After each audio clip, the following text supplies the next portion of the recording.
Sejam muito bem-vindos ao canal Mesa de Debates.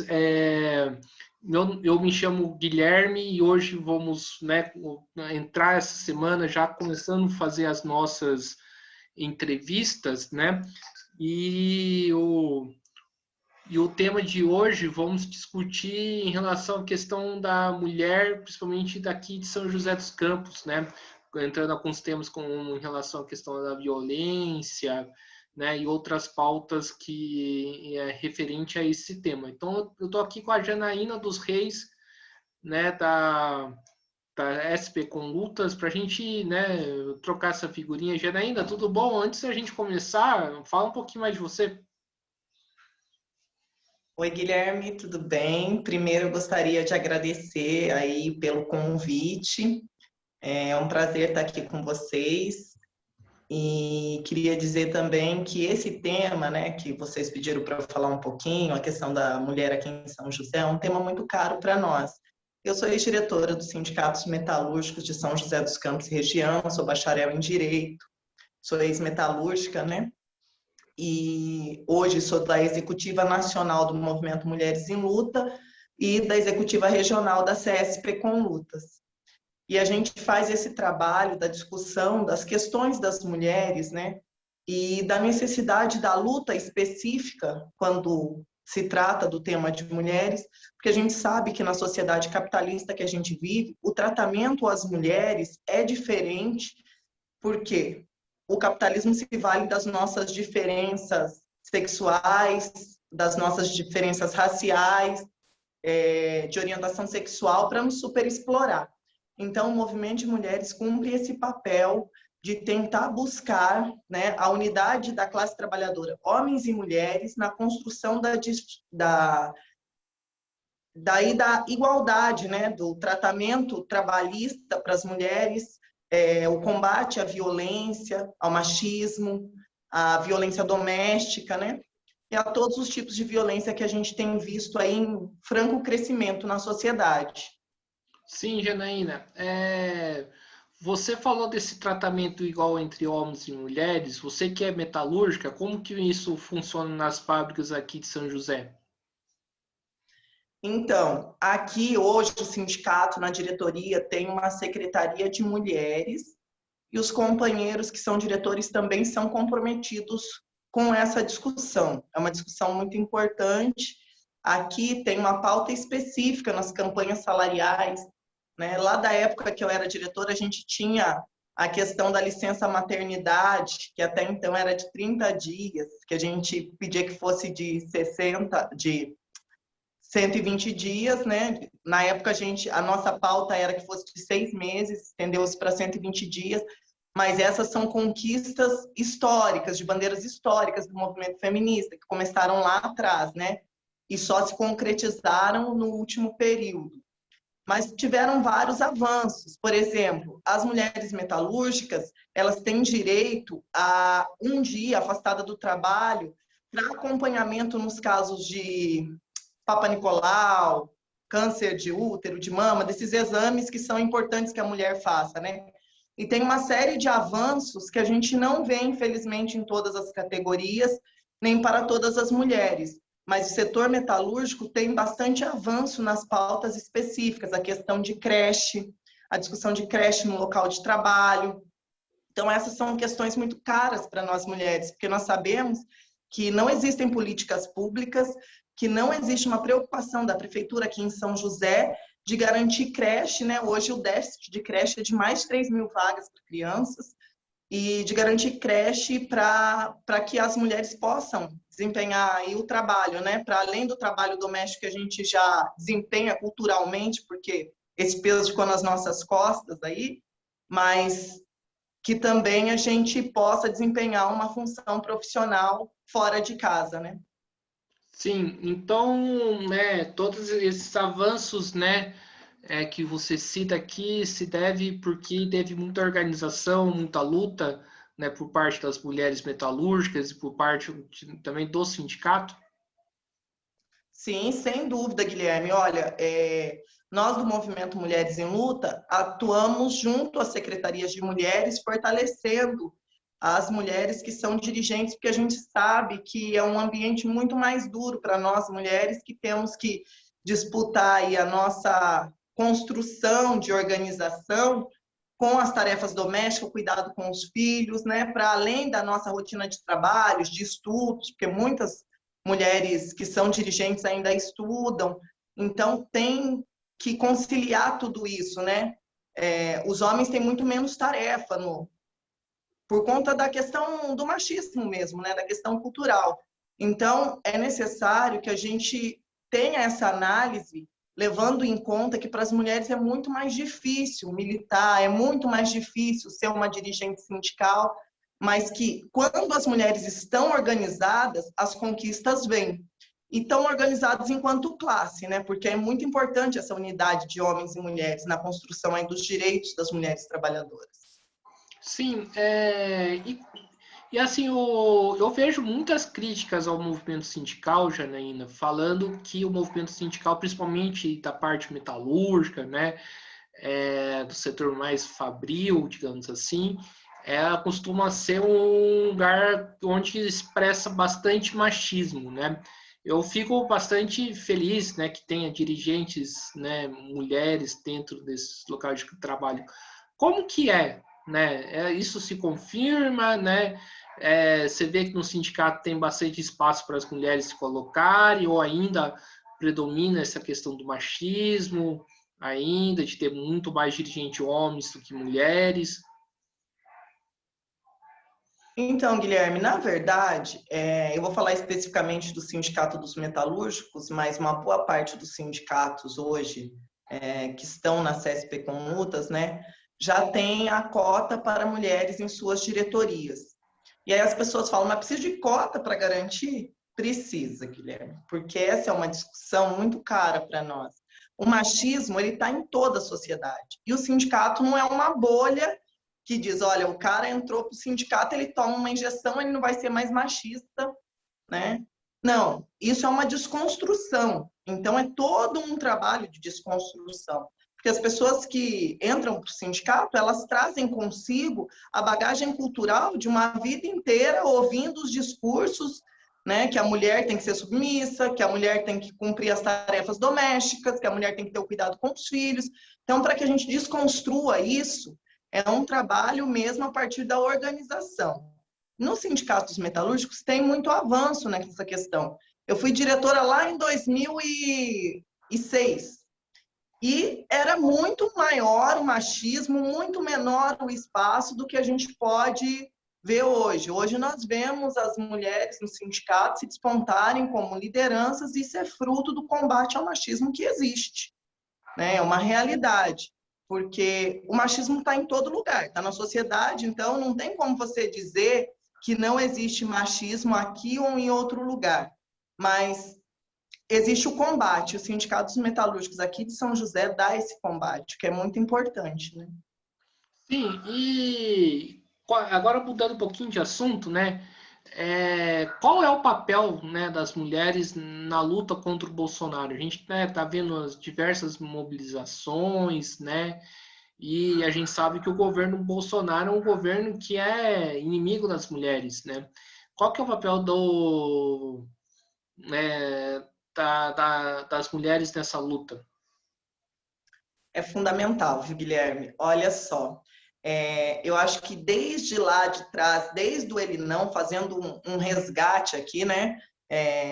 Desses movimentos que tiveram, inclusive internacionalmente, que foi contra o Trump nos Estados Unidos, né? Pela legalização do aborto na Argentina, bem como o Ele Não aqui no Brasil, foram manifestações que levaram milhares de pessoas às ruas. E naquele momento as mulheres já diziam, ó, esse homem é um ataque a todos os nossos direitos, a tudo que a gente conseguiu avançar socialmente, né? Porque o Bolsonaro representa o atraso em todos os aspectos. Ele é racista, é machista, é LGBTfóbico e tem orgulho de ostentar, né, que ele defende as opressões aí, né? Então, essa luta das mulheres, principalmente, que a gente tem visto nas ruas, e isso dá muito orgulho na gente, são mulheres jovens, né? Também por conta da pandemia, todos esses elementos que estão colocados, nós, mulheres com mais idade, representamos aí o que é o grupo de risco hoje, né? Mas as mulheres jovens têm tomado as ruas, essas manifestações pelo Fora Bolsonaro são muito importantes, porque nós somos um dos países mais atrasados na questão da discussão da vacina, né? Todo tipo de propaganda mentirosa que esse governo tem feito, dizendo que fez uma vasta campanha em defesa da vacina, e a gente viu por todos os meios aí que isso não existiu no Brasil, né? Que continua um governo corrupto, que tenta, a qualquer custo, a retirada dos direitos trabalhistas, mas que, além disso, não preserva a vida das mulheres e homens trabalhadores, nos impedindo aí o acesso à vacina, né? Que já devia ter sido para toda a população desde o início, que já devia estar muito avançado. A gente vê nos países como a Argentina, para não dizer, como nos Estados Unidos, que as pessoas costumam dizer que são realidades muito distintas da nossa, é um país de primeiro mundo e tal. Não, vamos pegar os países aqui da América Latina, que estão muito mais avançados que o Brasil, com condições financeiras muito piores que o Brasil. É um dos países que tem aí uma grande condição econômica para adquirir as vacinas, tanto é que grande parte desse dinheiro está sendo usado aí para compra de votos, desviado na corrupção, que a gente tem visto aí que o governo Bolsonaro está imerso, né? Sim, agora vamos entrar num tema, né, bastante delicado, que é em relação à questão da violência contra a mulher. Como que está essa situação aqui em São José dos Campos? Tá terrível, Guilherme, terrível, porque olha só, a Delegacia da Mulher aqui em São José, ela já era num local de difícil acesso. Ela era na Avenida Anchieta, mas que estava próximo ao centro. Então, as mulheres que se utilizam mais da delegacia, que são as maiores vítimas de violência, são as mulheres que moram na periferia. Aí, por periferia, eu digo Zona Leste, Zona Norte, Zona Sul. E essa delegacia sai da Anchieta e vai lá para o Aquários, dificultando mais o acesso das mulheres. Porque, veja bem, no momento onde o desemprego é recorde no país, como é que as mulheres vão ter dinheiro para utilizar 2 transportes? Sem contar que é muito difícil para uma mulher trabalhadora ir lá e denunciar a violência que sofre. Por que quando eu digo mulher trabalhadora, Guilherme? Porque não é que as mulheres ricas, as mulheres que têm dinheiro na sociedade não sofrem a opressão machista, elas até sofrem. Mas elas têm muito mais como sair disso. Elas têm grana para pagar o transporte, ou para ir para um apartamento, ir para a casa de praia. E nós que somos mulheres pobres, mulheres trabalhadoras, qual que é a nossa realidade? Nós temos que ir lá na delegacia lutar para conseguir fazer um boletim de ocorrência, porque sempre é um enfrentamento muito grande, e muitas vezes voltar para casa e ter que dormir com o agressor. Então, essa é a realidade de São José. Para além das dificuldades, né, porque a Lei Maria da Penha, ela trouxe um monte de inovações que garantiria às mulheres um ambiente muito mais tranquilo para fazer a denúncia, muito mais acolhedor, que ela teria casa-abrigo, que não existe em São José. Por um tempo, aqui em São José, tinha uma casa de passagem, que abrigava 5 famílias. Com o número de moradores de São José e o número de mulheres vítimas de violência, era mais do que insuficiente. Inclusive, isso não existe mais, né? A promessa do Hospital da Mulher também, que ia tratar as mulheres vítimas de violência e tal, foi outra coisa que não saiu do papel. Então, a nossa realidade, ela é muito difícil em São José. É muito difícil fazer a denúncia, você chega na delegacia, perguntam para você se você quer agendar e voltar no outro dia. E muitas vezes as marcas da violência para um exame de corpo de delito tem que estar presente. Se você vai agendar para voltar daqui 3 dias, 5 dias, essas marcas podem não estar mais presentes. Então, é muito difícil. Não tem políticas públicas, não tem proteção à mulher, né? Depois dos casos de assédio no transporte, até que a gente tem visto nos ônibus algumas plaquinhas, né, dizendo como o motorista deve agir caso haja o assédio sexual no ônibus, né? Mas essa campanha também foi uma discussão que nós tivemos com a prefeitura e que ela precisava avançar mais, né? É necessário ter políticas públicas de fato de combate à violência, que é crescente. Sim, e Janaína, uma coisa que é bastante preocupante aí nessa discussão o fato, né, daquele pensamento, né, de sempre duvidar da mulher quando ela sofre a violência, né? Aqui em São José, nas delegacias, ainda permanece esse pensamento ou você pode perceber um avanço? Olha, Guilherme, eu acompanhei algumas mulheres vítimas de violência e eu ouvi piadinhas, eu ouvi assim, tem certeza que você quer fazer a denúncia? Porque depois você volta com ele e fica tudo bem. Então, o desencorajamento ainda existe. Para além de um outro problema que eu não citei, mas que é muito importante, que teve uma discussão aqui no estado de São Paulo da necessidade das delegacias 24 horas, né, que funcionasse aos finais de semana. Aqui em São José, a delegacia funciona de segunda a sexta-feira em horário comercial. Então, a mulher só pode ser agredida nesses horários, porque se for no fim de semana, que a gente sabe que é a maior incidência de violência, a mulher não tem amparo, não tem nenhum amparo da delegacia de mulheres. Então, é muito isso, né? Além de estar distante, os horários não ajudam, não tem acolhimento com respeito pela mulher, porque é isso que você falou, a mulher é desacreditada todo o tempo. Eu acho que aquele caso da menina que foi estuprada lá no Sul, a Mariana Ferrer, que foi estuprada, né? Que o estuprador era um cara rico, ela além dela ser desacreditada, ela foi humilhada na audiência pelo advogado do réu. Então, ainda existe muito isso, de culpar a mulher pela violência que ela sofre. É o discurso. Ah, mas o que ela estava fazendo lá naquele horário? Por que estava com aquela roupa? Para que usar um batom vermelho desse? Por que usar um cabelo comprido desse? É para chamar a atenção. O que ela queria? Isso a gente escuta muito ainda na sociedade, que é culpabilizar a vítima. Então, para além da desacreditação que existe, que é um fato muito real, tem também a culpabilização da vítima, né? Vítima é vítima, roupa não estupra, lugares não estupram, batom também não, quem estupram são os estupradores. Então tem uma inversão de valores na discussão na sociedade, né? Sim, e essa questão aumentou durante a pandemia? A violência contra as mulheres aumentou bastante, ainda não tem os dados específicos, mas a gente sabe que em todas as crises, as mulheres são as primeiras a serem demitidas, tudo isso que a gente vê aí da realidade, que são números que a gente já conhece, mas a violência contra as mulheres, nisso de conviver dentro de casa, sem ter R$ 1, com esse auxílio emergencial, que foi negado a milhares de famílias que estavam passando necessidade, que não tinham nenhuma renda. Então, a gente sabe que teve aumento da violência, cresceu o número de denúncias e cresceu também o número de óbito de mulheres. E não existe nenhuma campanha assim de conscientização por parte da prefeitura, do estado de São Paulo?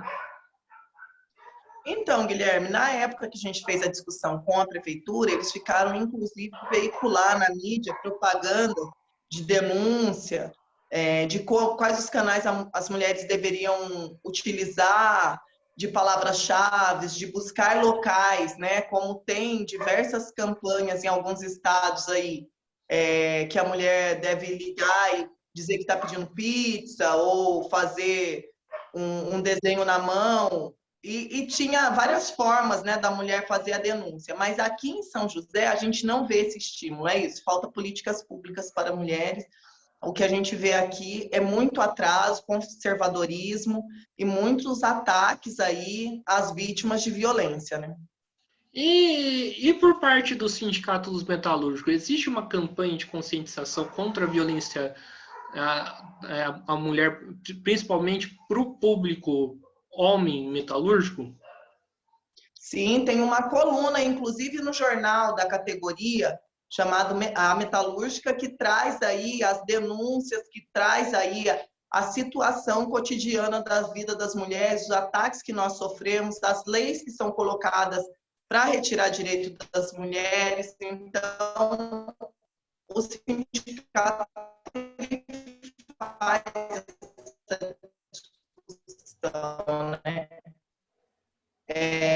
Para além dos encontros de mulher e mulher, importante, mas tinha que ter políticas públicas promovidas pela cidade, né, pela prefeitura, campanhas aí encabeçadas pelos vereadores da cidade, né, porque são as autoridades do município que deveriam formular as campanhas, de fato, de combate à violência, que é um problema aí que, enquanto a gente viver no Estado capitalista, o Estado deveria dar conta do enfrentamento, embora seja tarefa nossa, movimento sindical, de fazer a denúncia e de exigir também, né, políticas públicas, maior combate à violência, campanhas de conscientização.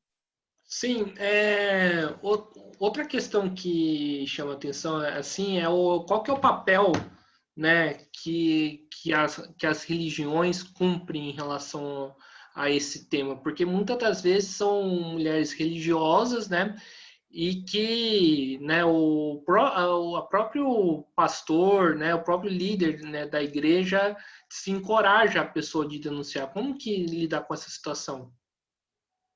É muito difícil. Eu lembro que eu fui no Antônio Leite lá em 2007, 2006, 2007, e dei uma entrevista e a Igreja Universal tinha feito uma matéria no jornal deles que dizia agredidas em nome de Deus, né? Que as mulheres eram agredidas e não denunciavam.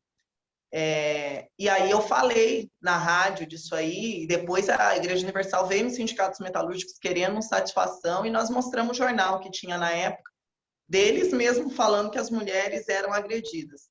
E a religião, ela cumpre um papel de atraso nessa discussão. Por quê? As igrejas, os pastores, né, vão conscientizar as mulheres da violência que elas sofrem, dizendo para elas, olha, seu marido, é você que tem que mudar, não se enfrente, aceite as coisas que ele disser. Então, os aconselhamentos não são no sentido da mulher se levantar, da mulher se organizar para que ela não sofra mais violência ou romper aquele relacionamento que muitas vezes culmina com a morte da mulher, né? Mas nas igrejas, e eu dei um exemplo dos pastores, mas isso é as igrejas no geral, né? Porque ao dizer que eles defendem a família, eles estão defendendo aí que mesmo sob os ataques que colocam em risco a vida das mulheres, as mulheres não devem romper essa instituição. O que é errado, né, Guilherme? Porque, veja bem, nenhuma mulher, nenhuma criança deve ver a mãe sendo agredida e continuar naquele ambiente que é extremamente nocivo para as pessoas, além de colocar em risco a vida tanto da mulher quanto dos filhos, né? A gente tem visto aí barbaridades nesse sentido. Sim, eu imagino também que além disso, né, precisa de ter todo o acompanhamento psicológico, né, para a pessoa poder se estruturar novamente e poder viver a sua vida, né? E como que a prefeitura lida com a questão de psicólogos aí para as mulheres? Não tem, né, Guilherme? Olha só, as pessoas vão buscar aí um atendimento, vamos dizer, de um ortopedista aqui. As pessoas não veem os problemas psicológicos, a violência psicológica, como um problema de saúde, como um problema grave. Muitas vezes, isso é frescura, não precisa disso não. Muito mais importante é passar no ortopedista lá, se para o ortopedista, que as pessoas veem a lesão, que está quebrado e tal, precisa daquele negócio que é visível, está demorando até 2 anos para a pessoa ser chamada, 3 anos, você imagina então para um problema psicológico. Infelizmente, a violência e os problemas psicológicos decorrentes dessa violência, eles levam a mulher à depressão e muitas vezes até ao suicídio. Os casos de mulheres vítimas de violência que suicidam é ainda muito grande, entendeu? Porque é isso, não vê na sociedade essa proteção. Aqui em São José não tem um amparo psicológico, mas a Lei Maria da Penha prevê. No papel a lei é ótima, Guilherme. O problema é que a lei não sai do papel, porque para sair do papel tem que ter investimento. Sem investimento não sai do papel. Nos últimos anos do governo do PT, por exemplo, foi investido 27 centavos por mulher brasileira. Isso não dá para fazer o combate à violência. O ano passado, o governo Bolsonaro zerou o investimento no combate à violência contra as mulheres. Então, aquilo que era pífio, que era mísero, agora não existe mais mesmo, né? Não existem campanhas aí efetivas.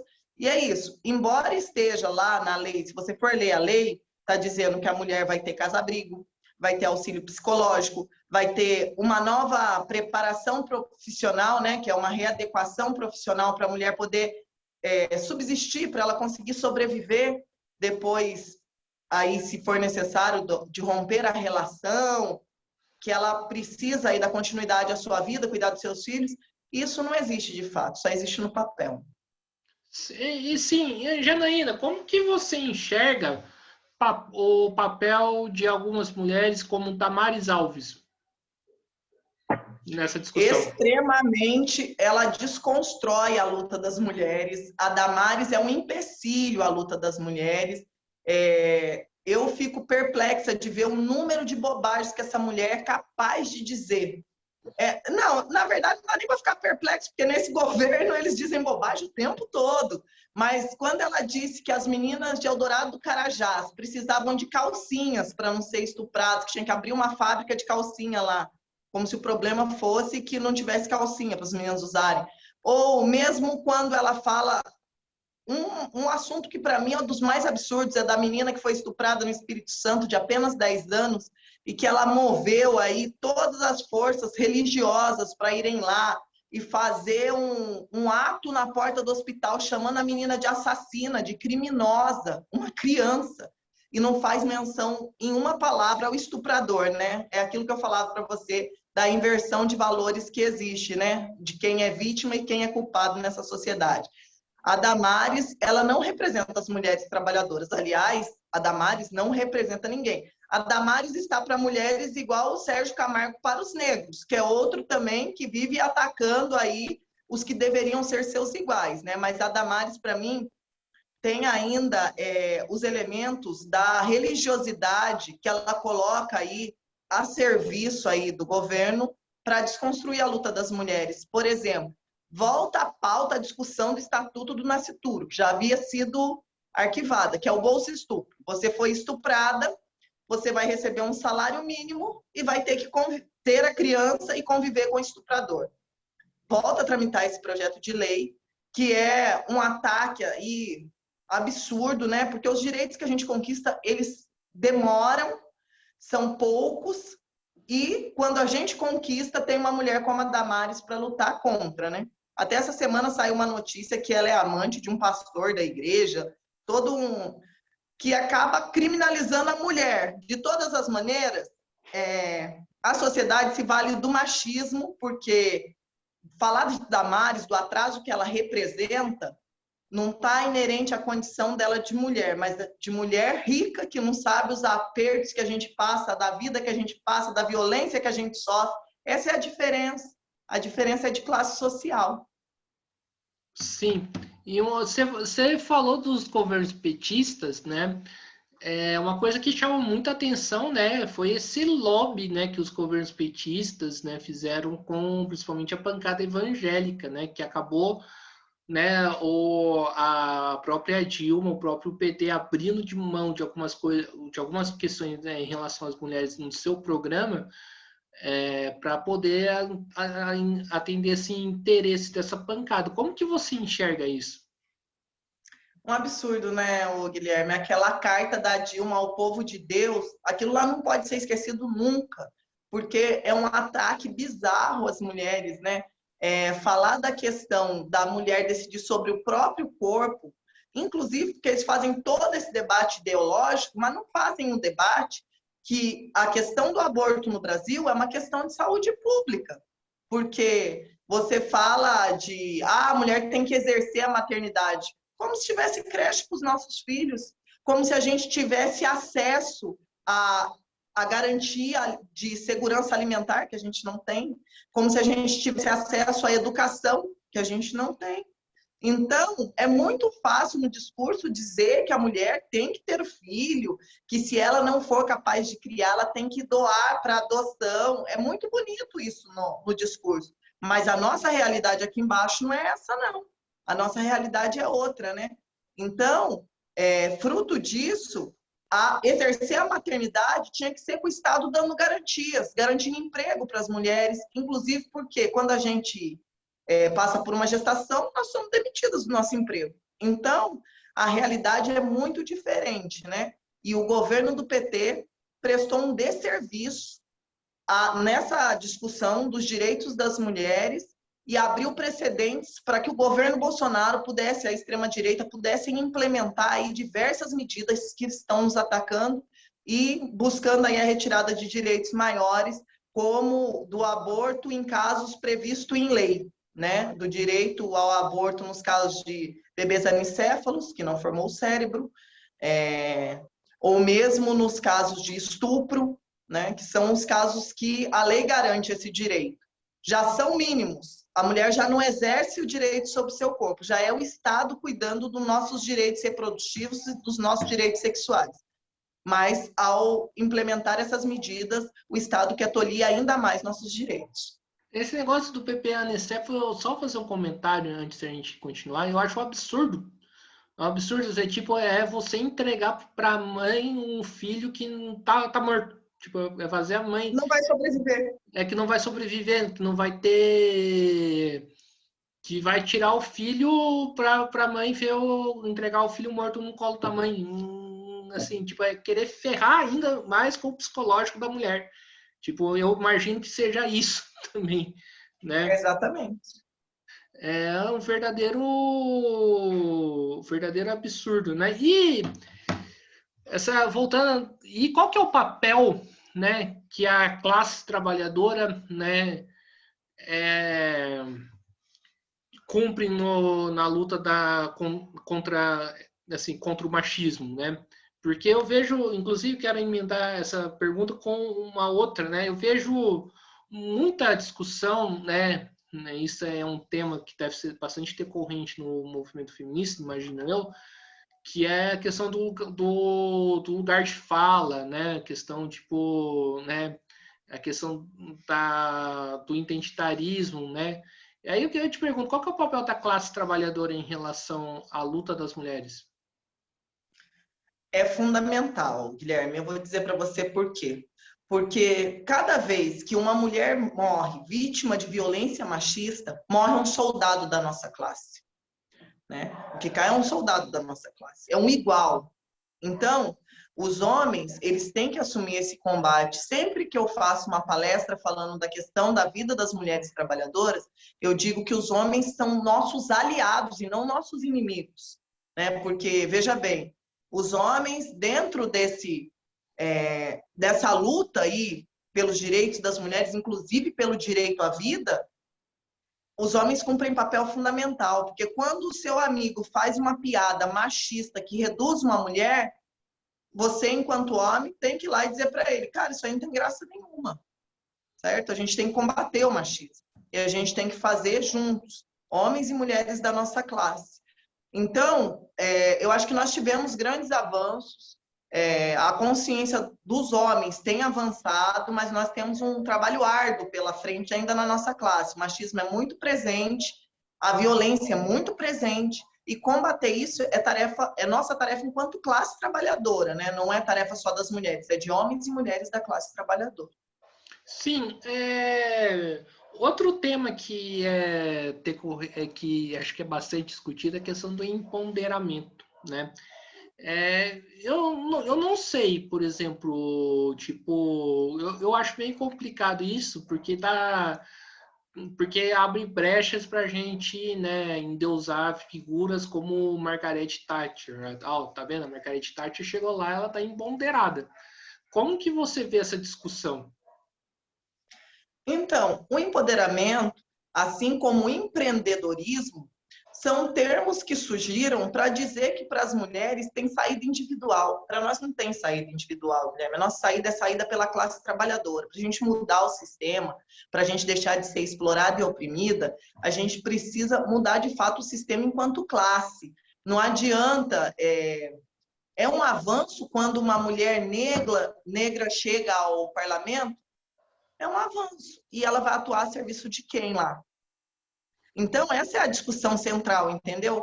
É importante sempre a discussão de que as mulheres, elas tenham que avançar enquanto classe. Eu acho que é esse o sentido principal.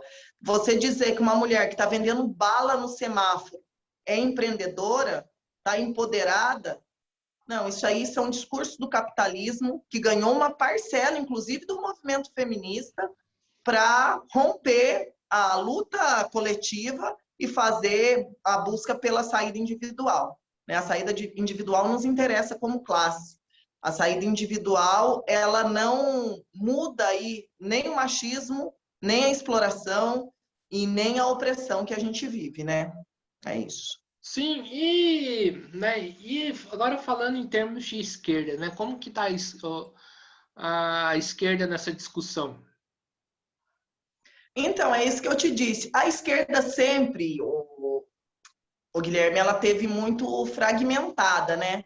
A esquerda é muito difícil porque a gente às vezes busca os mesmos objetivos, mas a gente se vale de diversas táticas aí diferentes para buscar esse objetivo, né? Então, tem de tudo na esquerda. Tem quem diga que o problema social é uma luta de classes, uma classe de homens e outra de mulheres. Tem coletivos que dizem isso.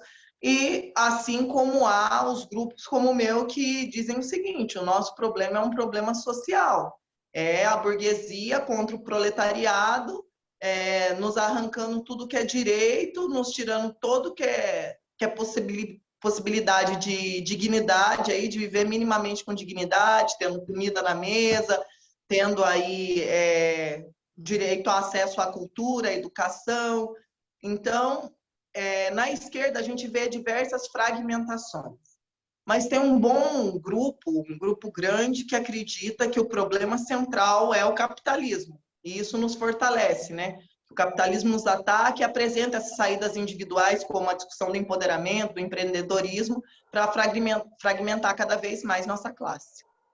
Sim, e a esquerda poderia fazer mais em relação a essa discussão, porque eu vejo muita gente, né, ainda indo por esse caminho, né?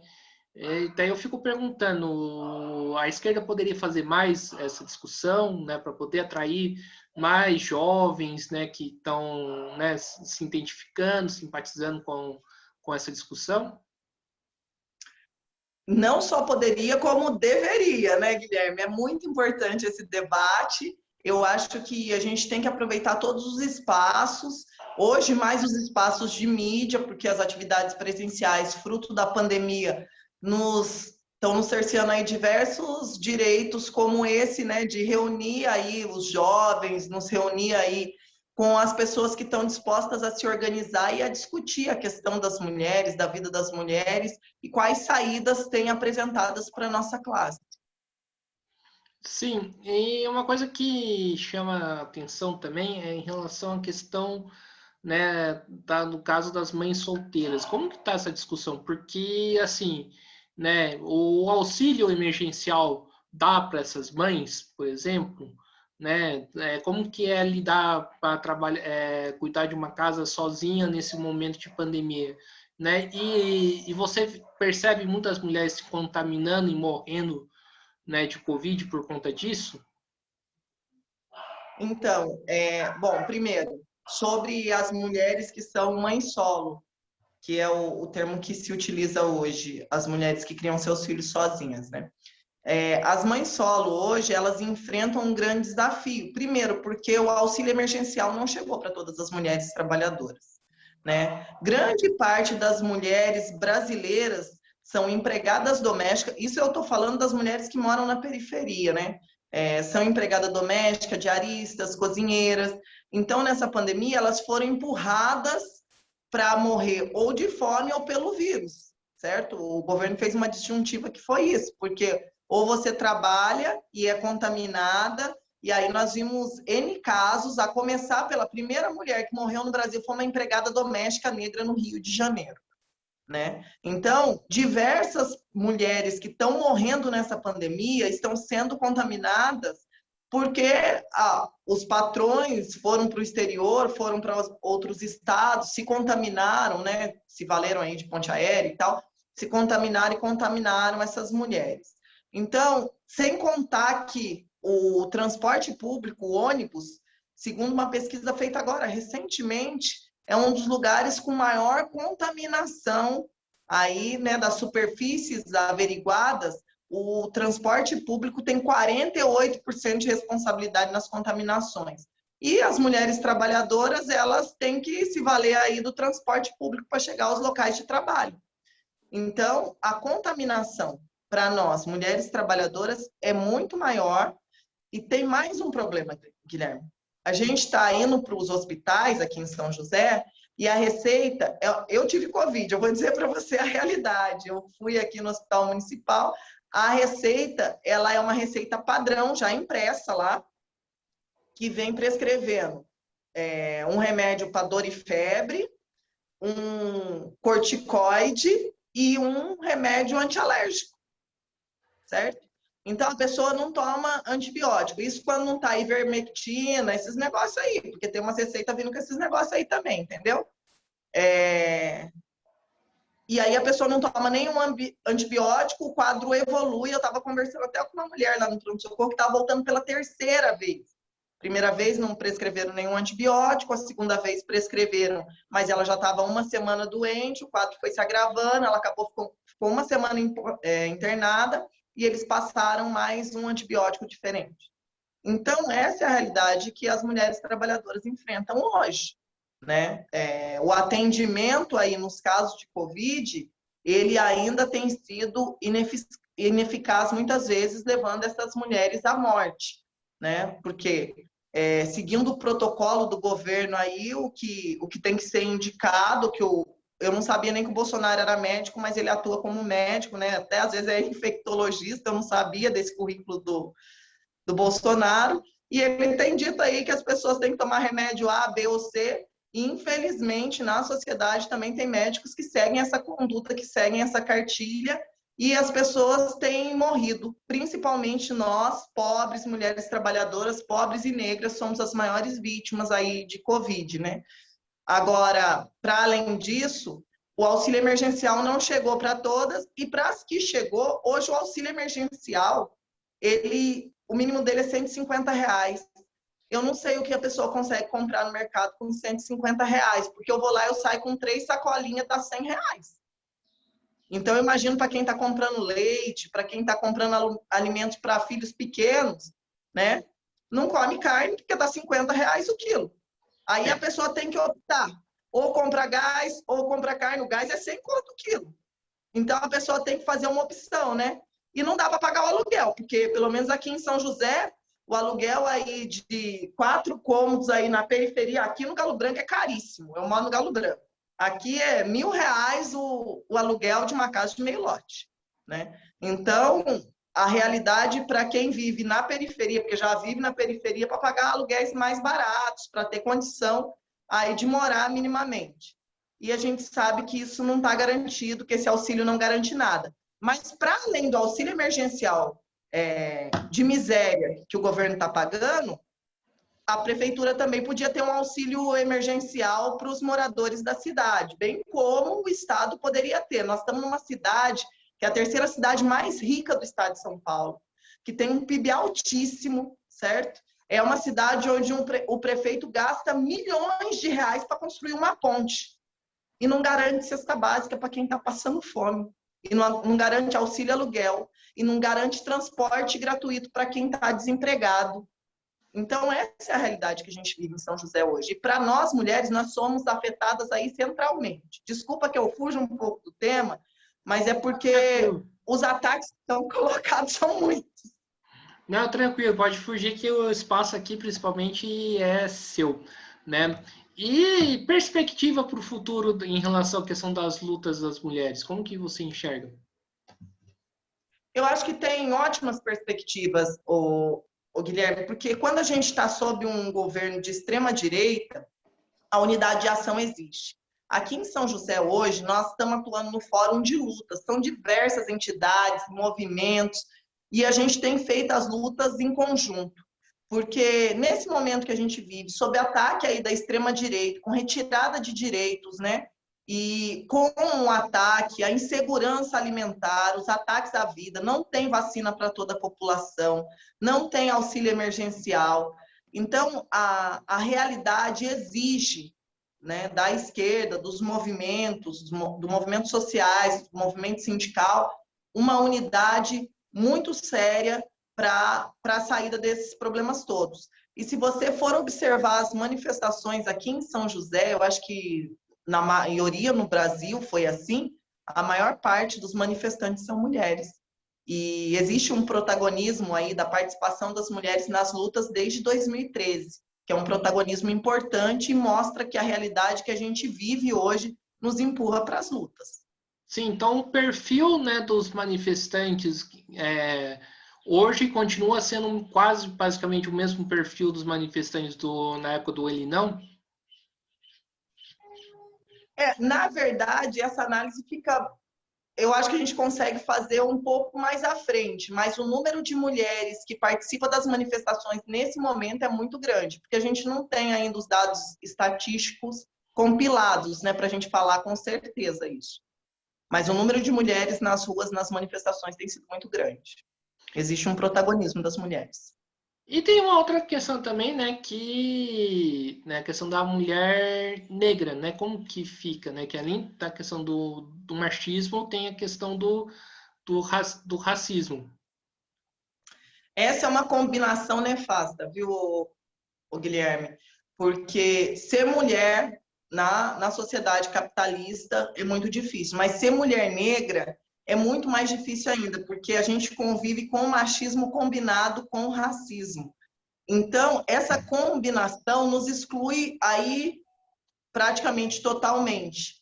Se você for ver o número de mulheres que concluem o ensino superior, nós, mulheres negras, somos apenas 1%. Mulheres em cargo de chefia, o número de mulheres negras é mínimo. Para você ver essa combinação machismo e racismo, basta você ir na porta de uma empresa como a GM, como a Embraer, você vai ver que o número de mulheres negras trabalhando em serviços diretos dessas empresas, eu não estou dizendo nas terceirizadas, porque nós estamos localizados no serviço de limpeza, na cozinha, aí tem muita mulher negra, né? Que são os serviços terceirizados que pagam os menores salários com maior exploração. Mas na linha de produção, são mínimos os números de mulheres negras trabalhando. Então, o racismo é um elemento muito forte que a gente vê aí com muita força. Para te dar um exemplo aí, dizer que o racismo hoje ele é estrutural, né? Ele está aí nas estruturas.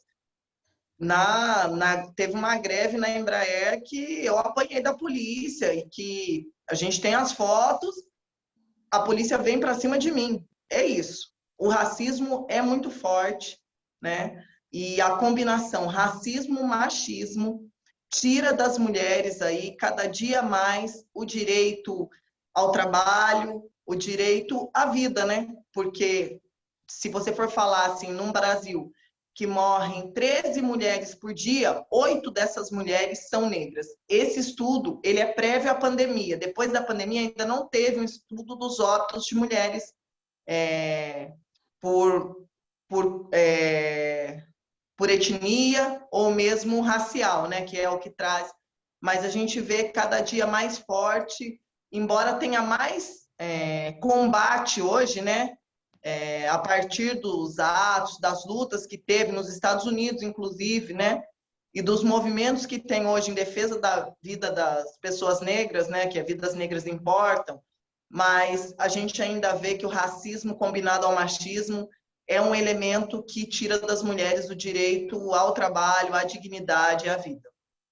Beleza. E eu queria que você falasse aqui de São José, qual que é o perfil médio das mulheres que sofrem com a violência? Você falou, eu queria que você aprofundasse um pouco mais. Sim, são as mulheres mais pobres que vivem na periferia, as mulheres negras. Teve um estudo que o Vale publicou, mas já faz bastante tempo, que trazia esses índices. Atualmente não tem um estudo, né? Mas a gente sabe que a violência no estado de São Paulo, na região do Vale do Paraíba, tinha crescido no ano passado 60%.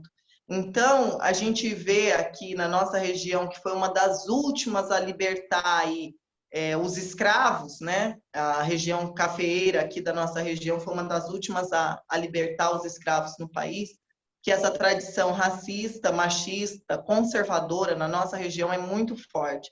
E esses elementos se combinam aí com a violência que as mulheres sofrem. Então, para nós mulheres que vivemos na periferia, a violência é muito maior, né? É onde está a pobreza localizada, é onde falta o pão na mesa, que as pessoas não têm como se alimentar, e é onde a violência é maior, sem dúvida nenhuma. A questão do, né, o fato do número de desempregados terem aumentado já há muito tempo e agora aumentou ainda mais, contribui para isso? Ah, sem dúvida. Guilherme, se não tiver dinheiro, é isso que eu estou falando para vocês, a insegurança alimentar que existe. Na verdade, nessa sociedade, nós mulheres somos culpadas por tudo, né? Aí, se o companheiro fica desempregado, também a culpa é nossa. Tudo isso reflete em violência contra nós mulheres, né? A gente tem visto aí o aumento, e aí as pessoas ficam se perguntando, mas cresceu a violência ou cresceu a denúncia? Gente, não tenha dúvida, cresceu a violência. E hoje, com as falas do presidente Jair Bolsonaro, as pessoas já não têm mais o pudor de dizer que agride a mulher, de ser machista, de ser violento contra as mulheres, né? A gente tem visto as mulheres LGBT serem agredidas na rua, inclusive, né?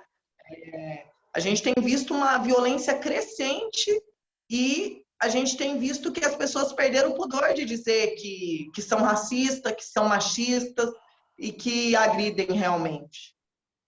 Então, estava a concluir que a questão das opressões, né, intensificou com o governo do Bolsonaro? Não tenha dúvida. É um governo, como eu dizia lá no começo da nossa conversa, que ele se diz, ele tem orgulho de dizer, as falas dele lá na época da campanha, ele já dizia, ele teve uma discussão com a Preta Gil que ele disse que o filho dele era educado, não namoraria uma mulher negra. Ou ele disse que se visse dois homens beijando na rua, ele dava porrada. Então, essas falas, elas trazem muito do que tem essa essência desse governo, né? Um governo opressor que traz para nós, dos setores oprimidos, a pior das realidades possíveis. Então, é isso que a gente está vivendo, um aprofundamento das opressões sobre um governo de extrema direita, que é o governo de Bolsonaro. Sim, e Janaína, o que que vocês da SP com Lutas, né, aí de São José dos Campos reivindicam, né, para a questão da luta das mulheres? Então, primeiro, delegacias 24 horas, aí 7 dias por semana, com um tratamento humanizado, né? Com auxílio psicológico, com casa-abrigo, capina dos terrenos públicos e privados, porque eles servem aí como locais para estupro, né? Iluminação das praças, das ruas, porque falta iluminação. Aqui, na frente de uma universidade aqui de São José, eu vou dizer o nome, da Unip, quando tinha aula presencial, os casos de assalto, de estupro, eram incontáveis. Por quê? É uma região que não tem iluminação na rua. Então, é necessário que essas medidas sejam tomadas, mas é necessário também que tenha políticas públicas para mulheres, é necessário que tenha creche, para que a gente possa trabalhar com tranquilidade, dos nossos filhos terem aí acesso à educação e estarem num lugar que não seja um depósito de criança, que estarem num lugar seguro para serem bem cuidados, né, com direito à alimentação em período integral.